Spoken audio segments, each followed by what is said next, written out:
cofactors of element of second row evaluate delta यानी determinant that is 538 201 123 क्या बोला गया ना कि using cofactors of second row के कोफैक्टर को यूज करके और इस डिटरमिनेंट का क्या वैल्यू होगा वो निकालना है। प्रॉपर्टी में आपको ये पढ़ाया गया था। प्रॉपर्टी में देखिएगा, प्रॉपर्टी में क्या बताए थे, इज इक्वल्स टू जिस किसी भी रो का कोफैक्टर है, ठीक है, उसी रो का एलिमेंट लेंगे। तो अगर हम सेकेंड रो के एलिमेंट का बात करेंगे तो पहला आएगा 21 और इसके साथ कोफैक्टर 21 प्लस एलिमेंट 22 इसका कोफैक्टर 22 प्लस A23 और इसका कोफैक्टर C23। ठीक है, अगर हम लोग ऐसा करते हैं, प्रॉपर्टी में आपको बताया गया था किसी भी रो या फिर कॉलम के एलिमेंट को अगर हम लोग उसी के कोफैक्टर से मल्टीप्लाई करके ऐड करते हैं, वो वैल्यू ऑफ डिटरमिनेंट के बराबर होता है। तो आपसे अगर बोला कि सेकंड रो के कोफैक्टर को यूज कीजिए तो आपको ये काम करना था। अब वैल्यू निकालते हैं, A21 ये 2 होगा इज इक्वल्स में इंटू C21। तो इसका कोफैक्टर जो मिलेगा वो कितना आएगा, 9 माइनस 16 यानी कि -7 मिला। और यहां का साइन क्या होता है, माइनस, याद कीजिएगा साइन बताया गया था आपको, plus minus plus minus plus minus plus minus plus. तो ये वाला बात कर रहे हैं ना, इसका साइन क्या होगा, माइनस। तो माइनस ऑफ -7 +7 हो गया, प्लस A22 कौन है, 0। चलिए ठीक है, हमको कैलकुलेट नहीं करना चाहिए क्योंकि 0 से मल्टीप्लीकेशन कुछ भी 0 हो जाएगा, तो हम इसको ऐसे ही छोड़ दिए। प्लस A23 कौन होगा, 1 और C23 इसका कोफैक्टर क्या मिलेगा, 10 माइनस 3 मीन्स 7 हो गया। और यहाँ का साइन क्या है, नेगेटिव, तो ये -7 हो जाएगा। चलिए ठीक है, आपके पास सॉल्व करने के लिए 14 माइनस 7 मीन्स कितना आ गया, 7। डेल्टा का वैल्यू कितना, 7। ये एक क्वेश्चन था जो हमसे पूछा गया। कुछ डाउट तो पूछ लीजिए। दूसरा क्वेश्चन देखिए, दूसरा एक क्वेश्चन ये दिया हुआ है, फर्स्ट रो में डिटरमिनेंट ही है ZXY Z square x square y square, उसके साथ Z4 X4 और Y4 ऐसा है। इसी में एक दूसरा अरेंजमेंट भी है, इसी में एक तीसरा अरेंजमेंट भी है और प्रूफ करना है XYZ into x minus Y into Y minus Z into Z minus X into X plus Y plus Z. ठीक है, ये प्रूफ करना है। मतलब ऐसा ना इन्हीं सब एलिमेंट को यूज करके 3 डिटरमिनेंट दिया है, तो हम लोग को कोई जरूरत नहीं है सबको लिखने का। हाँ देखिएगा क्या तरीका, हम लोग क्या सीखे थे उसके अकॉर्डिंग चले। यहां से z निकला, यहां से x निकला, यहां से y निकला। ठीक है, तो बाहर कौन आ गया, XYZ। डिटरमिनेंट क्या बचा, 1z z cube, 1z z cube, यहां से 1x x क्यूब, यहां से 1y y क्यूब। अब उसके बाद हमको प्रॉपर्टी लगाना है, तो प्रॉपर्टी लगा के हम ये तो निकाल लिए ना। अब हमको ये चाहिए, ये चाहिए, ये चाहिए, ऐसा चाहिए। तो इसके लिए हम लोग क्या कर सकते हैं, हाँ बिल्कुल, हम लोग सेकंड कॉलम में से थर्ड को सब्ट्रैक्ट कर दें तो आपको पता चलेगा x माइनस वाई निकल जाएगा। अगर बाई द वे हम लोग सेकंड में से फर्स्ट को सब्ट्रैक्ट कर दें तो x माइनस जेड, मगर हमको चाहिए क्या, z माइनस एक्स। तो हम लोग क्या क्या कर सकते हैं, हम लोग ये कर सकते हैं C1 changes to C1 minus C2, जिससे कौन निकलेगा, z माइनस एक्स। और दूसरा C2 changes to C2 minus C3, C2 changes to C2 minus C3, इससे क्या निकलेगा, x माइनस वाई। देखिए ये इतना आ गया। अब इसके बाद आप सॉल्व कर सकते हैं, प्रॉपर्टी लगाना है, सॉल्व करना है, कर दें कि हो जाएगा। ठीक, हाँ ऐसा क्वेश्चन बनाए हुए तो प्रोसीड कर लीजिएगा। हम यहां तक आपको पहुंचा दिए, उसके बाद एक और सब्सट्रैक्शन करना होगा, z माइनस एक्स आ जाएगा और बाद में उसको इवेल्युएट कर दीजिएगा, मींस एक्सपैंड कर दीजिएगा, ये आ जाएगा। बताया हुआ क्वेश्चन।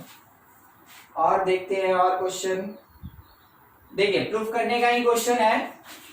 एक क्वेश्चन ये भेजा गया कि डिटरमिनेंट है फर्स्ट कॉलम में a minus C, a minus B, इसके साथ में b माइनस सी है, फिर है b माइनस a, उसके साथ में c minus b, c minus a और c। और प्रूफ क्या करना है वो सुन लीजिए, a plus B minus C into B plus C minus a into C plus A minus B. चलिए कोई बताएगा हमको कि इसमें से कोई एक पार्ट भी अगर यहां से निकालना है तो कैसे निकालें? कोई भी। एक मिनट उमंग, आवाज बहुत कम आ रहा है, एक मिनट।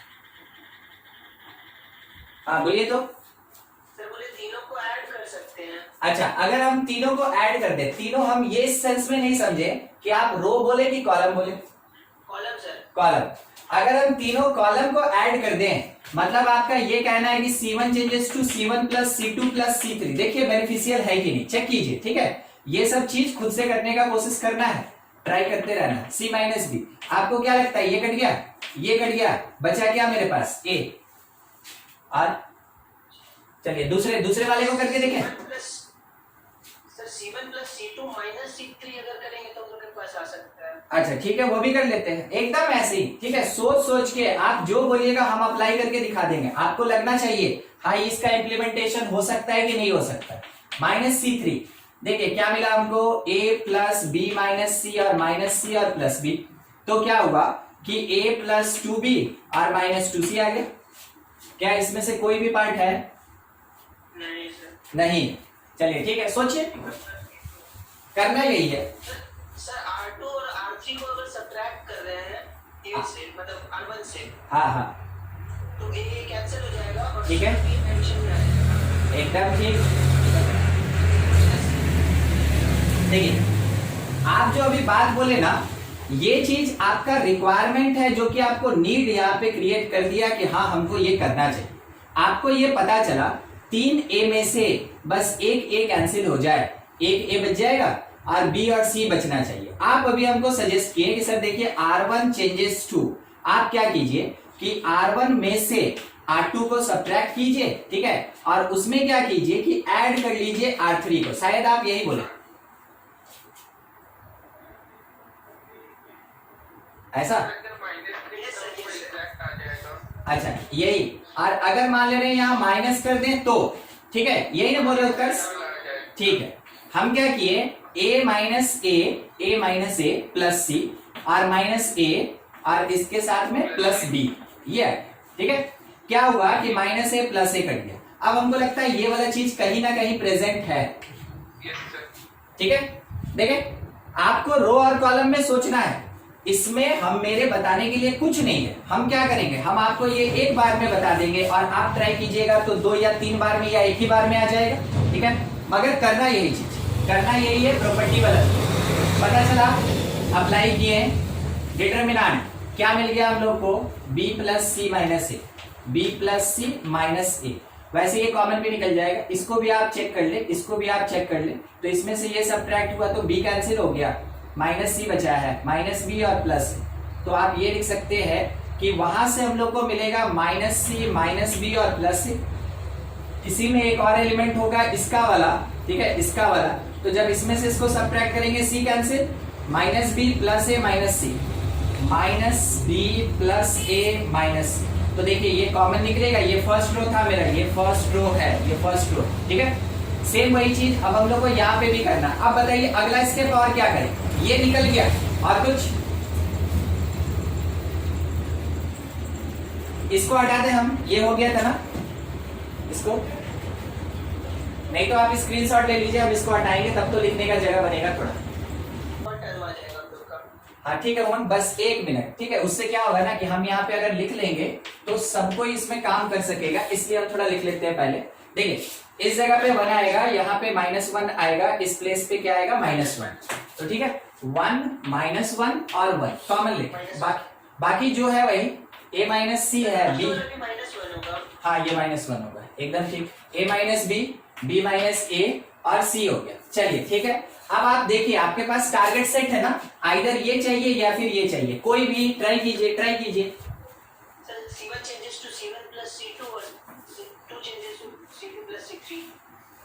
अच्छा अगर हम C1 प्लस C2 करते हैं, अगर हम C1 प्लस C2 करते हैं तो a प्लस बी माइनस सी मिलेगा, ठीक है। और यहां से a कैंसिल हो जाएगा और यहां से क्या होगा? b कैंसिल हो जाएगा। आपको पता चला, हमको सजेस्ट किया गया कि C1 changes to C1 plus C2 ले लीजिए सर, ठीक है। इससे क्या क्या फायदा? ये 0 और ये 0 और यहां से अपना रिक्वायरमेंट वाला टर्म बाहर आएगा, एक ही स्टेप ले रहे हैं, तो देखिए b प्लस सी माइनस ए तो बाहर है ही, अब इस प्लेस पे जीरो हो गया, यहां से हमको मिला a प्लस बी माइनस सी, इस प्लेस पे हमको जीरो मिला, -1 b और b माइनस ए, लास्ट में -1 c माइनस ए और c, ये ठीक है। अब ये तो आपको दिख गया कि बाहर निकल जाएगा, निकाल लेते हैं, a प्लस बी माइनस सी बाहर निकल गया, कहां से, फर्स्ट कॉलम से, क्या बच गया, यहाँ पे 1 बच गया। अब बोलिए अब क्या करें, सब कोई ट्राई कीजिए। इसी के साथ में कर सकते थे C2 plus C3, C2 changes to C2 changes to C2 plus C3 की माइनस, yes sir, माइनस, ठीक है, हाँ वो भी कर सकते हैं, क्यों नहीं, C2 changes to C2 minus C3, same same sign है ना, सेम सेम साइन है, जीरो लाना है तो सब्ट्रैक्ट करें, ठीक है।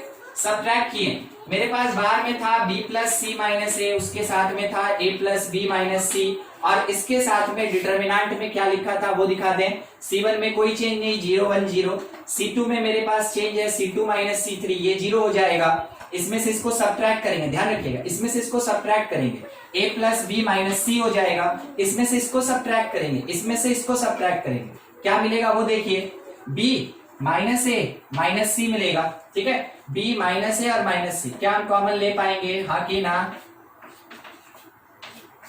क्या हम कॉमन ले पाएंगे, नहीं सर, नहीं ले पाएंगे, ठीक है। तो मेरे पास ऐसा कुछ नहीं मिला, हाँ एकदम ठीक, आप सही जा रहे हैं उत्कर्ष, बस हम रुक गए थे क्योंकि हमको एक स्टेप सजेस्ट किया गया था, तो जब तक इस स्टेप का सिग्निफिकेंस नहीं पता चलेगा तब तक आगे नहीं बढ़ना चाह रहे थे, ठीक है, इसीलिए रुके हुए। चलिए ठीक है, या तो आप इसको कर सकते हैं, नहीं तो उत्कर्ष हमको उसी टाइम से बोल रहा था कि सर यहीं पे एक्सपेंड कर दीजिए, ठीक है, मगर हम थोड़ा सा उसको इग्नोर किए थे क्योंकि हम इस स्टेप को देखना चाह रहे थे, ठीक है। चलिए यहाँ से हम लोग का कॉमन नहीं आया, तो आप समझे या तो यहीं एक्सपेंड कर दे या यहाँ एक्सपेंड कर दे, आपको मिल जाएगा। एक्सपेंशन देखिए, -1 टाइम ये आएगा और ये तो 0 हो जाएगा, तो -1 से इसका मल्टीप्लीकेशन क्या आया, a plus C minus B, ठीक है, क्या आया, a plus C minus B, उसका expansion a plus C minus B, हो गया आपका प्रूफ, यही था ग्रुप, यही था, ठीक है। चलिए, तो हो सकता है मे भी आपके लिए कोई स्टेप है ना बेनिफिशियल हो जाए, या फिर आपको है ना अगर जरूरत पड़े तो आप यहां भी एक्सपेंड कर सकते हैं। आपको याद होगा हम बताए होंगे कि कौन से स्टेप में आपको एक्सपेंड करना चाहिए, जब कभी भी मेरे पास किसी भी रो या कॉलम में अगर 2 0 आ जाए तो हमको एक्सपेंड कर देना चाहिए, वह काम आप कर सकते थे, अदरवाइज आप यहां पे भी एक्सपेंड कर सकते हैं, एक ही बात, ठीक है, नोट कर लिया आप इसको। और क्वेश्चन है, सब क्वेश्चन उठा के भेज दिए क्या रवि, खाली प्रॉपर्टी वाला क्वेश्चन, सर इसके बाद क्या होगा, डिटरमिनेंट के बाद ये यस सर, इसी को एक्सपैंड किए, इसको एक्सपैंड किए, ठीक है, नहीं सर वो नहीं, डिटरमिनेंट के बाद, यहाँ ये डिटरमिनेंट के बाद, ओ क्वेश्चन चैप्टर पूछ रहे हैं, चैप्टर देखिए बदलेगा, वो कंटिन्यूटी डिफरेंशिएबिलिटी पढ़ेंगे इसके बाद, ठीक है। हमको लगा इस डिटरमिनेंट के बाद क्या होगा, ठीक है, हटा रहे, यस सर, हाँ ठीक है। देखिए एक और क्वेश्चन है रवि का, मगर रवि वो वाला ना आप खुद से ट्राई करेंगे, सेम ऐसा ही प्रॉपर्टी बेस्ड है, ठीक है। सर एक डाउट मेरा भी है, हाँ एक मिनट उत्कर्ष, एक क्वेश्चन और है, थोड़ा खत्म कर लेते हैं फिर आते हैं, ठीक है, बस एक क्वेश्चन, थोड़ा सा रुकिएगा। देखिए क्वेश्चन क्या है ना, sine square 23 degree, sine square 67 degree, फिर कॉस 180 डिग्री, ठीक है, उसके बाद माइनस साइन स्क्वायर 67 डिग्री, फिर माइनस साइन स्क्वायर 23 डिग्री। क्या आपको इसका रिलेशन पता है 67 और 23 का, सोच के रखिएगा, कॉम्प्लीमेंट्री है, हाँ ठीक है। यहाँ कॉस स्क्वायर 180 डिग्री है, फिर उसके बाद कॉस 180 डिग्री है, फिर साइन स्क्वायर 23 डिग्री, और फिर साइन स्क्वायर 67 डिग्री, और इसका वैल्यू बताना है कि क्या होगा। क्या सजेशन देते हैं आप, बोलिए। सर कॉम्प्लीमेंट्री एंगल है, हाँ ठीक है आप बोल सकते हैं, क्यों नहीं बोल सकते, ठीक है। सबसे पहले तो आप इसको देखें, ये कितना होता है -1, ये -1, जितना भी राउंड किए सर ये -1, दूसरा साइन को कॉस में चेंज कर देंगे सर, और उसके बाद ऐड कर देंगे तो 1 हो जाएगा उसका वैल्यू, यस सर, आप बोले हैं कि जो साइन स्क्वायर 67 ऐसे देख रहे हैं, ऐसे ठीक है। Yes sir. Sine square 67 degree जो है यहाँ लिखा हुआ है, ठीक है, इसको हम क्या लिखेंगे, 23 हो जाएगा। 1 माइनस कॉस, अच्छा कॉम्प्लीमेंट्री वाला रूल से सर। कॉम्प्लीमेंट्री से आप वो बोल रहे हैं कॉस स्क्वायर 23 डिग्री, ये बोल रहे हैं ना। Yes sir. हाँ ठीक है, चलिए इसके जगह पे हम ये लिख दिए तो ये माइनस हो गया। अब क्या होगा कि जब आप इसको ऐड करेंगे यहाँ माइनस तो यहाँ माइनस होगा, ऐड करेंगे सर, रो में ऐड करेंगे। हाँ तो ये फर्स्ट रो और सेकंड रो ऐसे ना ऐड कीजिएगा, नहीं सर, मतलब कि कॉलम में बोलना चाह रहे हैं, अच्छा ठीक है, तो ये ऐसा आ गया। तो आप क्या करना चाहते हैं, इसके साथ इसको ऐड करना चाहते हैं, तो ये 1 हो जाएगा और ये 1 हो जाएगा और ये वाला जो भी होना है हो जाएगा, ठीक है, यही। चलिए ठीक है, ये काम कर सकते हैं, बिल्कुल कर सकते हैं, ठीक है। अदरवाइज आप अगर चाहें तो कॉस में तो कन्वर्ट करना ही है। एक और चीज सबको ही देख लीजिएगा, अगर ये 67 डिग्री है तो that is equals to 1 minus cos square 67 degree. किसी जगह पे रिक्वायरमेंट हुआ तो, मगर हमको नहीं लगता है क्योंकि सब जगह पे साइन है, तो हमको क्या करना है कि कॉस लाने का जरूरत, कॉस लाना भी है तो कैसा, कॉम्प्लीमेंट्री एंगल के बेसिस पे। आपका डिसीजन सबसे बेस्ट है, ठीक है, बस उसी बेसिस पे हम आगे प्रोसीड कर रहे हैं। तो क्या हुआ कि फर्स्ट वाला साइन स्क्वायर 23, सेकेंड वाले को चेंज कर रहे हैं, ठीक है, इस कॉन्सेप्ट से कॉस स्क्वायर 23, बगल वाला कॉस 180 माइनस 1 होता है, उसके बाद साइन स्क्वायर 67 है, फिर से इस कॉन्सेप्ट से वो हुआ माइनस कॉस स्क्वायर 23 डिग्री, बगल वाला माइनस साइन स्क्वायर 23 डिग्री, फिर उसके बाद कॉस 180 माइनस 1 स्क्वायर करेंगे प्लस 1 आएगा, नीचे वाले में माइनस 1, ये हो गया मेरा जैसे था साइन स्क्वायर 23 छोड़ दिए और इसको हम लोग लिख लिए कॉस स्क्वायर 23। सब का सब एक एंगल में आ गया, सब एक एंगल। सजेशन ये दिया गया कि इसके साथ इसको ऐड कर लें। हम क्या बोले क्यों नहीं हम तीनों को ऐड कर लें, बस आपका जो सजेशन था उसमें हम बस थोड़ा सा मॉडिफिकेशन कर दें। हाँ तो क्या हुआ देखिए, ये प्लस ये 1 और माइनस 1 0, इसके साथ इसको ऐड किए तो माइनस 1 और प्लस 1 0, माइनस 1 है और ये दोनों ऐड होके 1 दे दिया 0। आगे हमको कुछ नहीं लिखना है, डिटरमिनेंट का एक कॉलम 0, वैल्यू कितना हो जाएगा, ठीक है। चलिए हाँ अब खत्म हो गया। रवि का उत्कर्ष क्वेश्चन बोलिए। क्वेश्चन ही मतलब ऐसे ही है कि अच्छा। जब भी कोई डिटरमिनेंट ऐसे ही प्रॉपर्टीज वगैरह बनाते हैं तो लास्टली में जाके पता चलता है कि आंसर में प्लस माइनस का डिफरेंस है। नहीं तो अगर आंसर मेरा नेगेटिव में आया तो क्वेश्चन में पॉजिटिव है तो आप इस कंफ्यूजिंग हो जाता है कि कॉमा कहां पे दिक्कत। आप अगर ऐसा कोई भी काम करते हैं ना, ठीक है, कि कभी अगर रो कॉलम को आगे पीछे किए, ऐड सब्ट्रैक्ट किए, तो आप इस चीज का ध्यान रखिएगा उस टाइम में, कि एक नेगेटिव साइन बाहर निकलेगा, ठीक है, उस टाइम में एक नेगेटिव साइन बाहर आएगा, इसी के कारण साइन का थोड़ा डिफरेंस आता है, इसी के कारण। दूसरा एक और प्लेस बताते हैं, अगर आपका z माइनस एक्स आया और क्वेश्चन में x माइनस जेड दिया है तो ऑब्वियस सी बात है दोनों के बीच एक माइनस साइन का तो डिफरेंस है, ठीक। तो एक ये प्लेस होता है जहां पे है ना नेगेटिव पॉजिटिव परेशान करता है, और दूसरा ऐसा कोई स्टेप आप कर जाते हैं और आपको पता नहीं चलता है, उस समय नेगेटिव पॉजिटिव परेशान करता है, ठीक है। बाकी जगह पे सबसे और है किसी का कोई डाउट? सर वो लिमिट वाला जो क्वेश्चन भेजे थे sin थीटा cos थीटा वाला, एक मिनट, नहीं देखे हम। सर आप आंसर दिए थे लेकिन वो थोड़ा समझ में नहीं आया। कौन वाला? सर लिमिट देख लो, ये वाला साइन थीटा कॉस थीटा वाला, yes sir, a to the power n वाला ना। यस देखिए क्वेश्चन एक ये है, a is equals to cos theta फिर साइन थीटा, उसके साथ में माइनस साइन थीटा और कॉस थीटा, ठीक है, ऐसा है। तो बोला गया कि limit n tends to infinity a to the power n by n, इसका वैल्यू क्या होगा, ठीक है, इसका वैल्यू क्या होगा ये निकालना। तो हम लोग को सबसे पहले तो इसके लिए पता लगाना पड़ेगा ना कि a to the power n होगा क्या। तो यहां से हम लोग, याद होगा शायद ऐसा क्वेश्चन बनाए थे, मगर हम आपको a स्क्वायर निकाल के दिखा दे रहे हैं, a स्क्वायर कम से कम देखिए क्या होगा, first row with the first column, तो cos square minus sine square cos 2 theta. फिर first row with the second column multiplication, तो कॉस थीटा साइन थीटा, और उसके साथ में मेरे पास यहाँ पे मिलेगा cos theta sine theta, sine 2 theta हो जाएगा सर। तो वो साइन 2 थीटा आएगा। ठीक है, अच्छा तो इस जगह पे क्या आएगा, माइनस साइन 2 थीटा आएगा, और इस जगह पे क्या आएगा, कॉस 2 थीटा आएगा। मतलब हम लोग ये समझे ना, स्क्वायर था तो 2 थीटा, अगर यहाँ पे पावर n कर दें तो n थीटा। तो ये n थीटा होगा, n थीटा, यहाँ पे भी n थीटा, पावर नहीं है, ठीक है, पावर नहीं है। सर 1/n होगा। देखते हैं ये ऐसा आया ना, इतना हो गया। अब उसके बाद थोड़ा समझिएगा, a to the power n by n, a to the power n by n, तो लिमिट तो सब जगह लगेगा, हम बस एक कोई भी टर्म ले रहे हैं, cos n थीटा। तो सोचिएगा, limit n tends to infinity cos n theta by n, बोलिए क्या हो सकता है।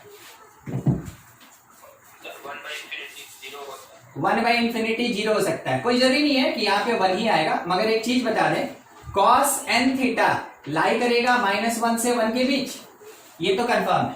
ठीक है, कि cos के साथ कोई भी एंगल डाल दें रहेगा -1 से 1 के बीच। -1 से 1 के बीच होना, इसका मतलब क्या है, कोई एक कांस्टेंट के कितना होगा नहीं पता, मगर इतना कंफर्म है कि -1 से 1 के बीच होगा, -1 से 1 के बीच होगा, तो ऑब्वियस सी बात है फिक्स कांस्टेंट होगा। अब उस कांस्टेंट में अगर इंफिनिटी से डिवाइड कर दे तो वो पार्ट कितना हो जाएगा, 0। नहीं समझे, यहां क्या लिखा है, limit n tends to infinity, cos के साथ कोई भी एंगल हो -1 से 1 के बीच होगा, मतलब कांस्टेंट होगा, और उसको डिवाइड कर रहे हैं हम n से, और n मेरा इंफिनिटी है, मतलब कांस्टेंट डिवाइडेड बाय इंफिनिटी किसके बराबर, 0। क्या आप समझे उस वाले स्टेप को। Yes sir. ठीक है, आप इतना समझ गए। ठीक है, ये वाला पार्ट आप समझ गए कि हाँ 0 आएगा। अब वही चीज इसके साथ भी है ना, साइन भी तो लाई करता है -1 से 1 के बीच में, साइन n थीटा भी रहेगा तो -1 से 1 के बीच में, बिल्कुल cos के जैसा, बिल्कुल cos के जैसा। ठीक है, ये भी 0, ये भी 0, -0 देके क्या करेगा, रहेगा तो 0, और ये भी 0, चारों का चारों 0, इसका मतलब रिजल्ट हमको क्या मिला, नल मैट्रिक्स। ठीक है, नल मैट्रिक्स समझ में आया प्रतीक। Yes sir. ठीक है, और सर इसके पहले भी एक क्वेश्चन था, एक इससे पहले था, ये वाला एक जो इंडक्शन टाइप का दिया था, वो a square equals to 2a minus I, वो वाला। यस सर, आप बोले थे। बोलिए। ठीक, चलिए देख क्या है, मैट्रिक्स का है, matrix A such that a square is equals to 2a minus I, ये होगा, where I is the identity matrix, then for n greater than equals to 2, n greater than equals to 2, a to the power n किसके equal होगा ये पूछा गया, जबकि option क्या क्या दिया वो इसमें ऑप्शन जरूरी है, n माइनस 1 i, फिर सेकेंड ऑप्शन दिया हुआ है n minus i, third option है 2 to the power n minus 1a minus n minus 1i, और फोर्थ ऑप्शन अपने पास दिया हुआ है 2 to the power n minus 1 into a minus i, ऐसा है। ठीक है, इस तरीके का। अब इसमें से बताना है, तो सबसे पहला चीज ना, ये इंडक्शन टाइप का है, मगर आप इंडक्शन के लिए पूरा नहीं सॉल्व करें, क्योंकि इंडक्शन में फिर आपको सबको चेक करना पड़ेगा। ठीक है, ऑब्जेक्टिव में उतना काम करने का जरूरत नहीं। आप सबसे पहले ले लेना first case n equals to 2 के लिए, आप फर्स्ट केस ले लीजिए n इक्वल्स टू 2 के लिए। तो देखिए क्या मिल रहा है हम लोग को, जो a स्क्वायर है, a square that is equals to 2a minus I, तो आपको पता चला ना n के जगह 2 पुट किए तो a square that is equals to, first option को चेक कीजिए, फर्स्ट ऑप्शन तो कितना मिला हमको, 2a minus I, 2a minus I. Second option check कीजिए n इक्वल्स टू 2 के लिए, 2a minus I, 2a minus I. Third option check कीजिए, यहाँ पे n के जगह 2 पुट किए तो 2a minus I, 2a minus आई, और फिर उसके बाद n के जगह पे 2 पुट कीजिए तो 2a माइनस आई। सब हो गया, सब सेटिस्फाई किया 2a माइनस आई। Yes sir. हाँ ठीक है। अब क्या कीजिए कि आप A4 निकाल लीजिए, मतलब n इज इक्वल्स टू 4 के लिए बात करें, n इक्वल्स टू 4 के लिए बात करें, तो ये जो a स्क्वायर है वो A4 को डिफाइन करेगा। देखिएगा ऐसे, a टू द पावर 4 को a स्क्वायर लिखेंगे, और a स्क्वायर का मतलब हो गया 2a minus I, a square का मतलब 2a माइनस आई। अब क्या करेंगे, जैसे मल्टीप्लीकेशन सीखे वैसे 4a स्क्वायर, फिर माइनस 2a, फिर माइनस 2a, उसके बाद यहां से प्लस आई स्क्वायर मतलब आई। ठीक है, ये हो गया 4a। कितना मिला हमको, 4a square square minus 4a plus I, minus 4a और प्लस आई। ठीक है, ऐसा चीज। अब आप चारों ऑप्शन इसी के लिए चेक करेंगे अभी, देखिए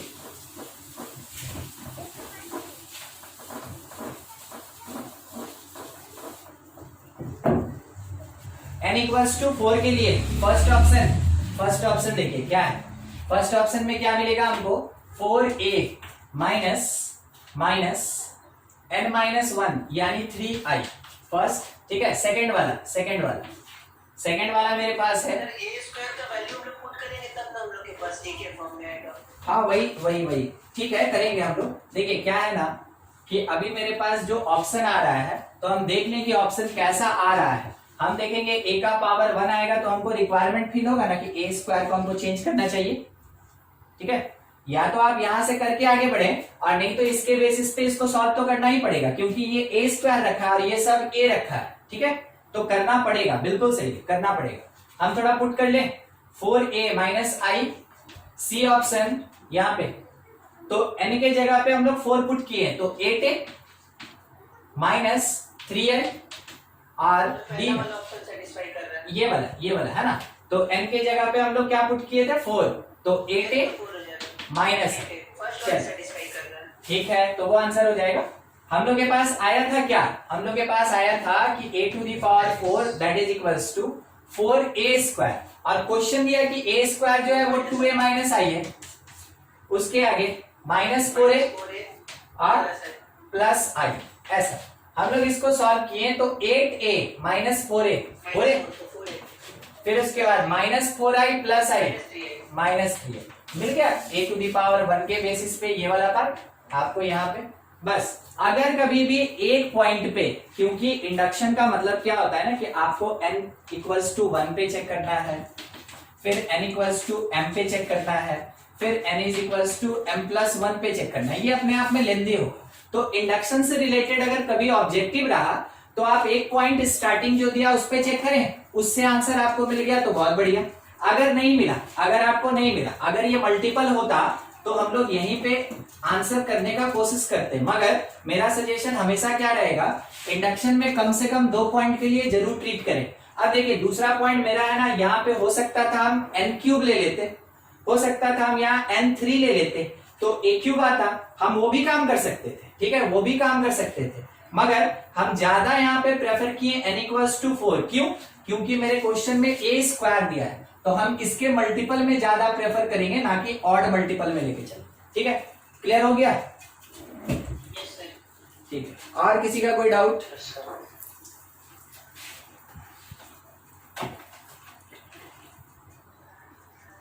कोई डाउट नहीं है, चलिए एक चीज बचा। सर हाँ बोलिए, हम सुन रहे हैं। सर कल क्वेश्चन भेजे थे, व्हाट्सएप पर, आप तो क्लास में बताते हैं। मिलन ना, आलोक देखिए, पिछले क्लास में हम लोग डिफरेंशिएशन पढ़ लिए थे, मल्टीप्लिकेशन पढ़ लिए थे और इंटीग्रेशन पढ़ लिए थे। ठीक है, इतना चीज हुआ था। आज थोड़ा सा एक टॉपिक केवल बाकी रह गया था, उसी को खत्म कर रहे हैं। ठीक है, एप्लीकेशन ऑफ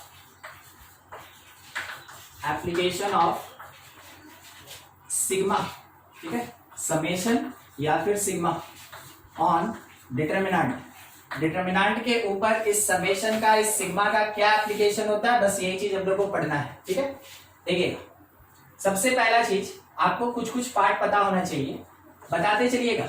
समेशन n क्या होता है, हमको नहीं पता। अगर क्वेश्चन में यही दे दिया तो क्या कीजिएगा? अच्छा, तो n n-1/2। हाँ, आपको हर चीज के लिए तैयार रहना चाहिए ना। ठीक, अब फिर से एक बार सब कोई कोशिश कीजिएगा। समेशन आर लिखा है जबकि आर का वेरिएशन 1 से n है। आंसर बोलिए। r r minus 1 by 2। फिर से आंसर बोलिए। अच्छा n n minus 1।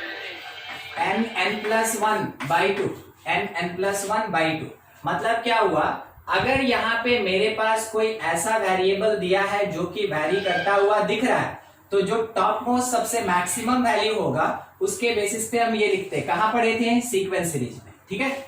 दूसरा, अगर लिखा हुआ है समेशन आर वेरीज 1 से लेके n तक आर स्क्वायर, क्या होता है? n by 6। ठीक है, चलिए ठीक है। एक बार फिर से सब कोई कोशिश कीजिएगा। r इज इक्वल्स टू 1 से n माइनस 1, ध्यान रखिएगा n माइनस 1 आर स्क्वायर। बोलिए। n minus 1 into n into बोलिए। देखिए क्या हुआ ना, इन दोनों को इसलिए आपने सामने लिखे, यहाँ वेरिएशन n तक था तो n प्लस 1 2n प्लस 1। यहाँ वेरिएशन n माइनस 1 तक हुआ तो जहां भी n है, जहां भी n दिख रहा है, हर एक जगह पे n माइनस 1 पुट करेंगे। क्या सीखे? ये सीखे कि समेशन में अगर r वैरी कर रहा है तो जो मैक्सिमम वैल्यू होगा वही इस प्लेस पे n के जगह पे पुट होगा। ठीक है। अगर मान ले रहे ऐसे बोल दिया कि r वैरीज 1 से लेके 100 और r स्क्वायर, तो हमको ज्यादा नहीं सोचना, हमको n के जगह पे 100 पुट कर देना, हमको n के जगह पे 100 केवल पुट कर देना है। ठीक है, ये चीज। चलिए ठीक है, ये फॉर्मूला याद रहना चाहिए आपको। थर्ड क्यूबिक का किसी को याद है? बोलिए n plus 1 by 2 का होल स्क्वायर। हाँ, n into n plus 1 by 2 और इसका होल स्क्वायर। ठीक है, इसका होल स्क्वायर, ये क्यूबिक तक आपसे पूछेगा। हाँ, चलिए ठीक है। नेक्स्ट एक और समेशन का पहले फॉर्मूला थोड़ा याद कर ले, उसके बाद आगे कुछ कर सकते हैं। वेरिएशन है r का 1 से लेके n तक। ठीक है, r का 1 से लेके n तक, और लिखा गया है ना 3 to the power r minus 1। ठीक, बोलिए क्या हो सकता है? या कांस्टेंट क्यों, हम एक वेरिएबल ले लेते हैं a to the power r minus 1। क्या पहचाने? वो है कौन? जीपी। सर जीपी है। जीपी है, तो जीपी के सम का फार्मूला लगेगा। एक्चुअल में ये पार्ट क्या लिखा है, थोड़ा लिख के दिखा दे आपको। r के प्लेस पे 1 पुट किए तो a का पावर 0, जिसको 1 कहते हैं, प्लस r के प्लेस पे 2 पुट किए तो a का पावर 1 आया, प्लस r के प्लेस पे 3 पुट किए स्क्वायर आया, फिर क्यूब 4 से लेके लास्टली कहां तक जाएगा? n minus 1। देखिए ये पूरा पार्ट जो है ये एक जीपी है, और सम ऑफ जीपी कितना होता है, बस वही मेरा आंसर होगा। ठीक है, वही मेरा आंसर होगा। इसको हम डायरेक्ट ऐसे लिखे, a to the power n minus 1 by a minus 1। Yes sir. ठीक है, बस ये जीपी के सम का फॉर्मूला, क्योंकि यहाँ फर्स्ट टर्म तो 1 हो रहा है। ठीक, ये भी यूज करना पड़ सकता है, इसको भी एज अ फॉर्मूला याद रखिएगा। चलिए 5th नंबर एक बात कर ले, साइन पे। देखिए लिखा गया है ना, साइन समेशन r वैरीज 1 से लेके n तक, 1 से लेके n तक, sine a plus n minus 1 r minus 1 और यहाँ पे d। अब बोलिए क्या हो सकता है, याद है? पढ़े थे sir. Yes sir, a plus beta n minus 1 करके था। चलिए ठीक, कोई बात नहीं, लिखते हैं हम। साइन ये आएगा क्या? a plus n minus 1 d by 2। ठीक है, इसके साथ इनटू है साइन n d बाई 2, इसके डिवीजन में है साइन d बाई 2। ठीक है, देख रहे हैं क्या क्या लिखा है और कैसे लिखा है? इसको तो देख के पहचान गया हो ना, ये एपी है। Yes sir. एपी का nth टर्म है, मतलब कि देखिए इसके बेसिस पे लिखा कैसे रहेगा वो समझिएगा। लिखा हुआ क्या है? Sine a plus d plus sine a plus 2d, angle, ठीक है। एक तो ये डायरेक्ट दिखा दिया, दूसरा तरीका यहां लिखा रहेगा थीटा, यहां लिखा रहेगा 3 थीटा, यहां लिखा रहेगा 5 थीटा, ठीक है। तो भी आप देख रहे हैं एंगल का डिफरेंस कैसा है, एक सेम है, एंगल का डिफरेंस सेम है। तो ये जब भी एपी में रहेगा उस टाइम में आप ये फॉर्मूला यूज करेंगे, ठीक है। किसी को कोई दिक्कत इससे रिलेटेड?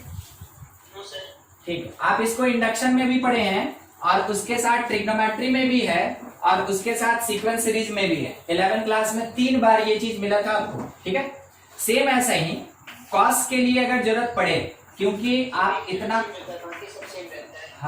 इतना पढ़ लिए हैं, तो हो सकता है कि आपसे यहाँ पे जो डिटरमिनेंट है उसमें पूछा जा सकता है कि इसमें से कौन सा आंसर होगा, एप्लीकेशन हो सकता है। चलिए ठीक, इसके लिए लिख रहे हैं सिंपल सा समरी, साइन फर्स्ट वाला साइन के जगह केवल कॉस होता है, बाकी सब सेम रहता है। तो cos a plus n-1 d/2, ठीक है। इसके साथ साइन nd/2 और इसके डिवीजन में साइन d/2। ये सब फॉर्मूला आपको याद रहेगा, तब कहीं जाके आप समेशन का यूज कर सकते हैं। और समेशन का मतलब क्या होता है, समेशन का मतलब क्या, एडिशन, और नहीं तो सिग्मा। नोट कर लें आप, इसको याद रखना पड़ेगा क्वेश्चन बनाने के लिए। स्क्रीनशॉट मारिए बस, हो गया। इसमें कोई फॉर्मूला ही नहीं लगेगा, इसमें आर है कहाँ, जहां आर होगा केवल वही वेरिएशन होगा, यहाँ आर नहीं है। हाँ, यहाँ पे कोई वेरिएशन नहीं, कोई एप्लीकेशन नहीं, ये कांस्टेंट की तरह बिहेव करेगा। यहाँ केवल वेरिएशन होगा और आर के जगह पे हम लोग ये लगेंगे। मतलब कि ये सिग्मा निकला ना तो इस पे लगेगा, ये सिग्मा निकला तो इस पे लगेगा, इस पे नहीं लगेगा। यानी इसको अगर हम ऐसे लिख दें तो मेरा कोई गलती नहीं, summation lambda to the power r-1, मेरा कोई गलती नहीं होगा। ये वाला चीज और ये वाला चीज एक ही है। अब देखिए ये जीपी हुआ करता था, ठीक है। तो आप एक बार समझे इस चीज को, इसके साथ इंटू में lambda to the power n-1 by λ-1, ये कट गया। बोलिए अब इसका डायरेक्ट रिजल्ट हमको कितना मिला, lambda to the power n-1। तो देखिए आप पढ़े ये फॉर्मूला, मगर क्वेश्चन हो सकता है कि थोड़ा सा बदल के दे दे आपको, उसके लिए तैयार रहना। तो क्या समझना है, कैसे याद रखना, अगर किसी भी कांस्टेंट का पावर वैरी कर रहा है, आप पहला अटेम्प्ट किसका लेंगे, जीपी का। किसी भी कांस्टेंट का पावर वैरी कर रहा है, इसका मतलब अटेम्प्ट किसका लेना हमको, जीपी का। अगर कांस्टेंट के आगे वाला नंबर वैरी कर रहा है, कांस्टेंट का कोफिशिएंट वैरी कर रहा है, आपका अटेम्प्ट किसके ऊपर होगा, एपी पे होगा, एपी पे होगा। समझ में आ रहा है बात, ठीक है। आपको उसी तरीके से थोड़ा चलना पड़ेगा। हाँ, अब इतना चीज आप जान गए, इतने का ही एप्लीकेशन है। डायरेक्ट ले रहे हैं कि अगर कभी मेरे किसी डिटरमिनेंट के पास, पहला पॉइंट, ठीक है, इफ डिटरमिनेंट कंटेन समेशन यानी सिग्मा, ठीक है, ऐसा। तो फर्स्ट केस दो चीज हो सकता है ना, इफ ओनली वन रो और column, if only one row or column contain summation, तो वैसे केस में क्या करना है, apply summation to that row या column, to that row, ठीक है। उस रो पे आपको समेशन लगा देना, बिल्कुल किसके जैसा, इंटीग्रेशन जैसे कर रहे थे नहीं, कि एक रो में वेरिएबल है तो इंटीग्रेशन केवल उसी रो में लगेगा, बस वैसे ही समेशन एक्चुअल में इंटीग्रेशन का ही पार्ट है। आप जब डेफिनेट इंटीग्रेशन पढ़ेंगे कैलकुलस में, उस टाइम में आपको बताया जाएगा कि ये सिग्मा कैसे कन्वर्ट होता है इंटीग्रेशन साइन में। दोनों रिलेटेड है, दोनों एक ही चीज, ठीक है। बस ये थोड़ा लेंथी होता है और इसका शॉर्टकट फॉर्म इंटीग्रेशन होता है। दूसरा, अगर मल्टीपल रो कंटेन करे तो if multiple rows contain variable, कौन वेरिएबल होता है, समेशन में जो है, हाँ, जो समेशन में यहाँ लिखा रहेगा वो वेरिएबल होता है, उसको छोड़ के कुछ भी लिखा है सब कांस्टेंट होता है, ठीक है। तो if multiple rows contain variable, then तब क्या करना है, first expand determinant, then apply, तब हमको अप्लाई करना है क्या, समेशन, ठीक है, बिल्कुल इंटीग्रेशन के जैसा। हाँ, एकदम वही चीज ही है। अगर मल्टीपल रोज में है तो हम लोग को पहले एक्सपैंड करना होगा, तब जाके हम लोग उसको इवेल्युएट करेंगे। एक छोटा सा हम करेक्शन करना चाहेंगे, इसमें से कॉलम हटा दीजिए, ठीक है। हम लोग पूरा बात रो पे ही करते हैं, कॉलम इसमें इंक्लूड नहीं करते हैं, ठीक है। कॉलम नहीं, केवल रो। अब देखिए, मान लीजिए जैसे क्वेश्चन में ऐसा दिया गया कि फाइंड करना है आपको समेशन आर का वेरिएशन 1 से लेके 3 तक है, ठीक है, 1 से लेके 3 तक है। और क्या है यहाँ पे डेल्टा, जबकि डेल्टा हमको दिया गया है, ज्यादा बड़ा नहीं, ठीक है, छोटा सा एक डेल्टा दिया हुआ है कि 3 टू दी पावर r, फिर उसके बाद लिखा है r+1, उसके बाद 2 और 3। तो हमको क्या करना चाहिए कि अगर ये समेशन डेल्टा पे लगा यानी डिटरमिनेंट पे लगा तो केवल फर्स्ट रो में लगाएंगे।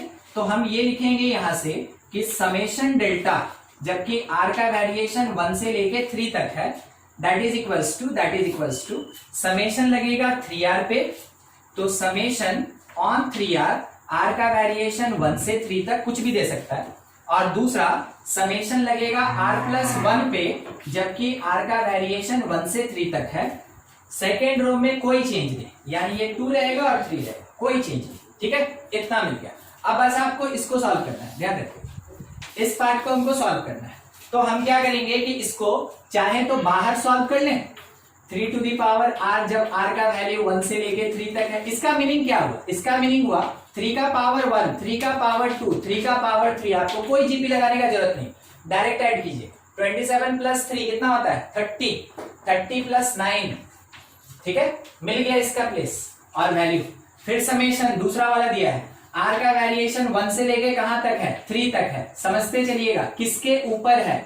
r+1 पे। देखिए r की जगह 1 पुट किए, 1+1, r की जगह 2 पुट किए, 2+1, r की जगह 3 पुट किए, 3+1। क्या आप इसको सॉल्व कर सकते हैं? ये कितना हो गया? 9, ठीक है। ये कितना मिला हमको? 9। तो ये छोटा सा नंबर था, हम ऐसे सॉल्व कर दिया। अगर n रहेगा, आगे के क्वेश्चन में n ही आएगा, तो उस टाइम में फॉर्मूला लगाएंगे जो सीखे हैं, ठीक है। अब इसके साथ में जो डेल्टा पे समेशन लगा था, r का वेरिएशन 1 से लेके कहां तक था? 3 तक, दैट इज इक्वल्स टू ये जो समेशन 3r है वो कितना? 39। उसके साथ में ये वाला पार्ट कितना आया? 9। यहां पे कितना? 2। यहां पे कितना? 3। अब हमको इसको सॉल्व करना चाहिए, तो it is equals to 39 3 time में कितना देगा? 7 और 11 माइनस ये कितना? 18। कुल मिला के बचा कितना मेरे पास? 99। ये आंसर, यानी पूरा डिटरमिनेंट सॉल्व करके ही छोड़ना है आपको। अगर सिग्मा भी लगा है, समेशन लगा है सॉल्व करने के लिए, तो भी आपको डिटरमिनेंट ऐसे सॉल्व करके छोड़ना है। अब डिपेंड करता है आपके ऑप्शन पे। अगर ऑप्शन में ऐसा कुछ वैल्यू दिया तो यहां छोड़ेंगे, ऐसा कुछ दिया तो इसी प्लेस पे मेरा आंसर हो जाएगा। नोट कर लें आप, किसी को कोई दिक्कत है तो पूछ लीजिए।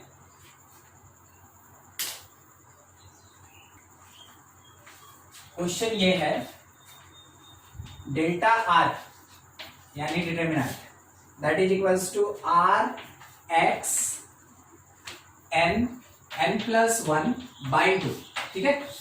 इसके साथ में 2r - 1 y n स्क्वायर, ठीक है। फिर है 3r - 2 z n 3n - 1 by 2। ऐसा सो करना है, ठीक ना। क्वेश्चन है सो करने वाला, सो दैट समेशन r का वेरिएशन 1 से लेके n तक delta r is equals to 0, ये सो करना है, ठीक है। आपको क्या दिख रहा है इस डिटरमिनेंट में? कितने प्लेस पे वेरिएबल है? सब जगह 3 में। ठीक, तो आप वो कर सकते हैं। अच्छा, ये कॉलम में है, ये कॉलम में है, ठीक। अब देखिएगा, आपको डिटरमिनेंट में हम एक चीज बताए थे कि डिटरमिनेंट ऑफ मैट्रिक्स A और A का ट्रांसपोज बराबर होता है कि नहीं? Yes sir. इसीलिए हमें ना कॉलम वर्ड हटा दिए थे, इसीलिए हम कॉलम वर्ड हटा दिए थे। अगर मेरे पास ऐसे कॉलम में है तो हम ये जानते हैं कि डिटरमिनेंट का एक प्रॉपर्टी होता है, ठीक है, कि अगर कभी भी मैट्रिक्स A का डिटरमिनेंट और मैट्रिक्स के ट्रांसपोज का डिटरमिनेंट निकाले, दोनों बराबर होगा, दोनों बराबर होगा। तो ट्रांसपोज मिलता कैसे? जब कॉलम को रो बनाते हैं, तो क्या आप ये बात समझे कि हम इसको ऐसे घुमा देंगे, ठीक है, हम इसको ऐसे घुमा देंगे, तो घुमा देंगे या फिर यही अप्लाई कर दें, एक ही बात। तो delta R that is equals to, थोड़ा मॉडिफाई करके, r 2r - 1 3r-2, ठीक है। उसके बाद X Y Z, finally n+1/2 n² n 3n-1/2। क्या रो का कॉलम बनने पे डिटर्मिनेंट के वैल्यू में कोई साइन का भी चेंज होगा? नहीं होगा। नहीं। मैग्नीट्यूड का भी चेंज नहीं होगा, यानी ये दोनों सेम है, डिट्टो, ठीक है। आप डायरेक्ट इसमें समेशन अप्लाई करेंगे, applying summation delta R that is equals to, यहां समेशन लगा, आप समझे ना। लिखना अगर होगा तो ऐसे लिखेंगे summation R, summation 2r-1 summation 3r-2, और इसके बाद बाकी प्लेस पे कोई चेंज नहीं, एक्स वाई जेड है, यहाँ n+1/2 है, नीचे में n² है और n 3n-1/2 है, इसमें कोई चेंज नहीं। अब थोड़ा अलग से इसको सॉल्व कर ले हम, देखिएगा समेशन आर कोई बताएगा कितना? r+1/2 फिर से हो जाएगा। हाँ n n+1/2 लिखेंगे। चलिए ठीक है, फिर से एक बार समेशन ये वाला बताइएगा, समेशन 2r-1 क्या होगा? 2 बाहर, समेशन r माइनस समेशन, बोलिए बोलिए बोलिए उमंग बोलिए। 2 times n+1/2 -n। माइनस है 1 1 1 एडेड कितनी बार? तो समेशन तो बोला 1 से लेके n तक, तो 1 added n time becomes n, summation 1 क्या बन गया? n, summation r n n+1/2, 2 अपने प्लेस पे रह गया। अब सॉल्व होके ये जो दे दे तो क्या देगा? n² + n - n, सॉल्व होके कितना देगा? n²। दूसरा समेशन थर्ड वाला 3r-2, ऐसे लिखेंगे 3 बाहर, समेशन r माइनस समेशन 2, ठीक है। तो 3 इंटू समेशन r का क्या हुआ? n+1/2, ठीक है। उसके साथ में -2 का कितना होगा? 2n होगा। यहाँ पे कुछ कटना पिटना है नहीं, बस ये 2 जाके यहाँ पे मल्टीप्लाई हो जाएगा अगर एलसीएम ले ले तो। देखते चलिएगा, 3n² + 3n -4n -4n और डिवीजन में कितना? 2। सॉल्व करके क्या लिखेंगे? 3n² -n/2। अगर n कॉमन ले लें तो किसी को कोई दिक्कत नहीं, 3n-1/2, यस सर। ठीक है। अच्छा ठीक है, देखिएगा अब मेरा जो डिटर्मिनेंट बना वो क्या बना वो देखते चले। r 2r-1 और 3r-2, उसके जगह पे हम क्या क्या लिखेंगे? सबसे पहले ऊपर n n+1/2, उसके बाद n², उसके बाद n 3n-1/2, ठीक है। ठीक है, अब हमें ना सेकंड वाला एक्स वाई जेड ले रहे हैं, सेकंड वाला एक्स वाई जेड ले रहे हैं, और थर्ड लिखेंगे तो आपको आंसर दिख जाएगा n+1 n+1/2। हाय क्या हुआ? नेटवर्क प्रॉब्लम क्या क्या करवा देगा आप लोग से, ठीक है।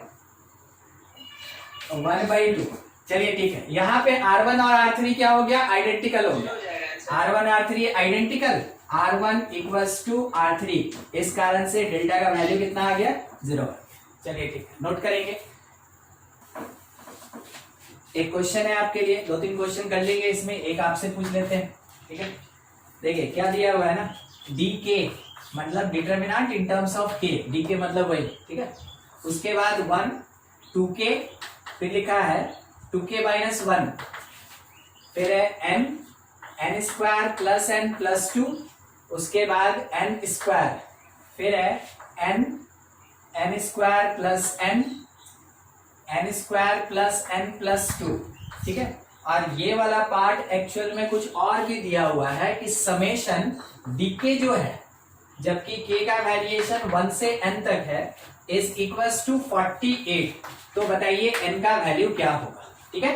अब हम आपको एक चीज, इससे पहले वाले क्वेश्चन में हम आपको इसलिए दिखा दिए कि रो कॉलम को चेंज करके कोई इफेक्ट नहीं पड़ता है, ताकि आपको पता रहे कि हाँ आप बना रहे हैं तो सही बना रहे हैं, ठीक है। आपको अब से क्या करना है, कोई चेंज करने का जरूरत नहीं, सीधा यहाँ पे समेशन अप्लाई करना, सीधा इस पे समेशन अप्लाई करना, क्योंकि k मेरा वेरिएबल है तो बस यही कॉलम वैरी कर रहा है, ये कांस्टेंट है, ये कांस्टेंट है, ठीक है। सॉल्व कीजिए।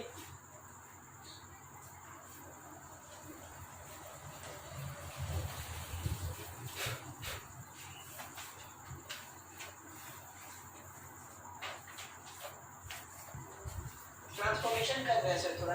हाँ ठीक है कीजिए, तब तक हम अप्लाई करें summation DK that is equals to, यही लिखते चलेंगे, समेशन 1 का मतलब n हो गया, समेशन 2 के मतलब n प्लस 1 आएगा, इसमें बाई 2 होता है ना, वो 2 इसके साथ कट गया, उसके बाद 2k माइनस 1 का मतलब n स्क्वायर होगा, ठीक है।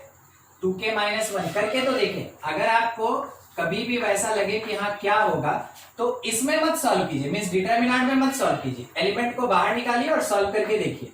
2 समेशन k माइनस समेशन 1, तो 2 k के लिए n प्लस 1 बाई 2 होगा, ये कट जाएगा, 2n स्क्वायर प्लस 4n आ रहा है। ठीक है, ये n स्क्वायर हो जाएगा, हाँ पहुंच ही रहे, बस सॉल्व ही कर लिया।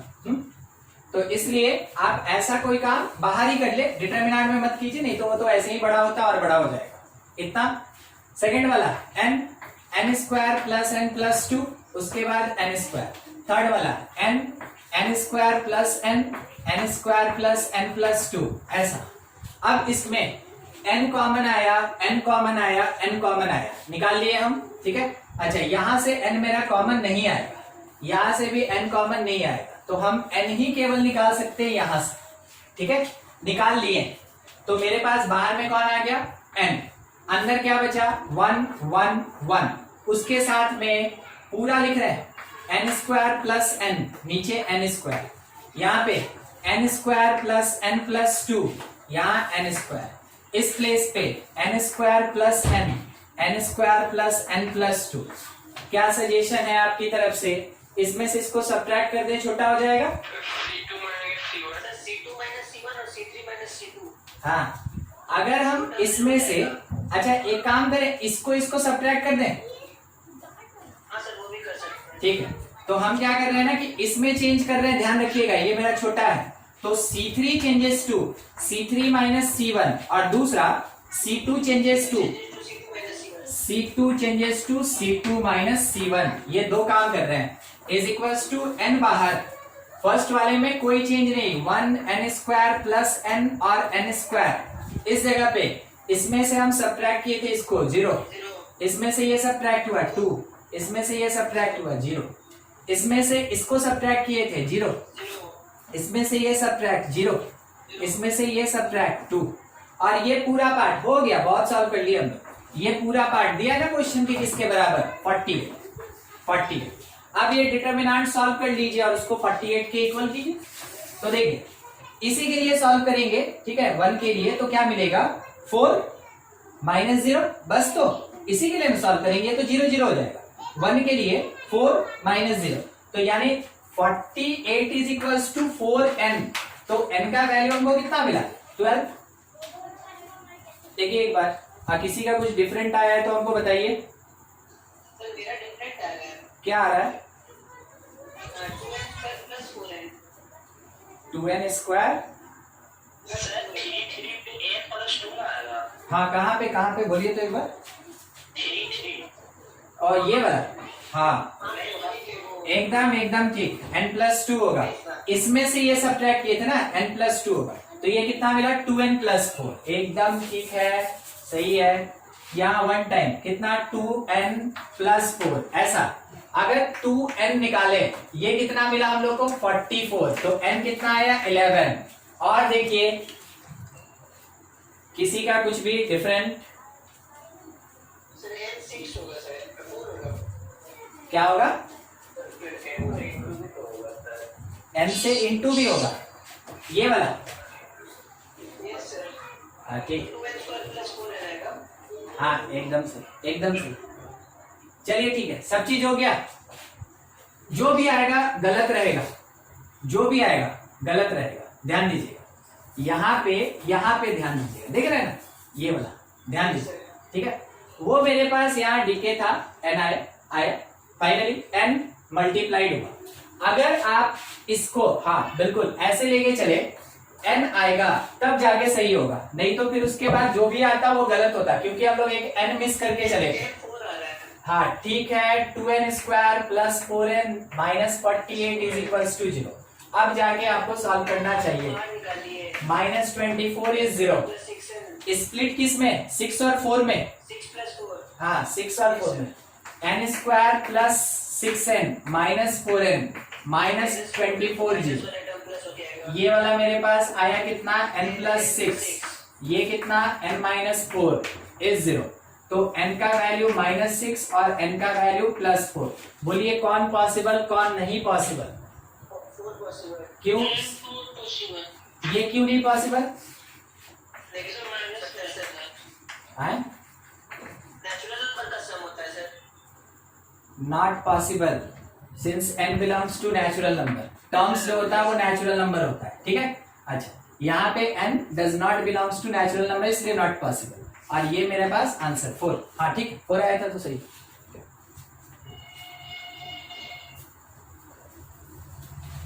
एक और क्वेश्चन सबको के लिए सेम ऐसा ही है, ठीक है, ऐसा ही क्वेश्चन। ये है in that is equals to 1k फिर k और लिखा है 2n k square plus k plus 1, फिर है k स्क्वायर प्लस k, उसके बाद 2n माइनस 1, फिर लिखा है k square plus k plus 1, ठीक है। और बोला गया समेशन n का वेरिएशन 1 से लेके k तक in जो है that is equals to 72, k का वैल्यू बताइए। एकदम ऐसे ही बनाइए, सबको आंसर दीजिए, सबको देने का कोशिश कीजिए।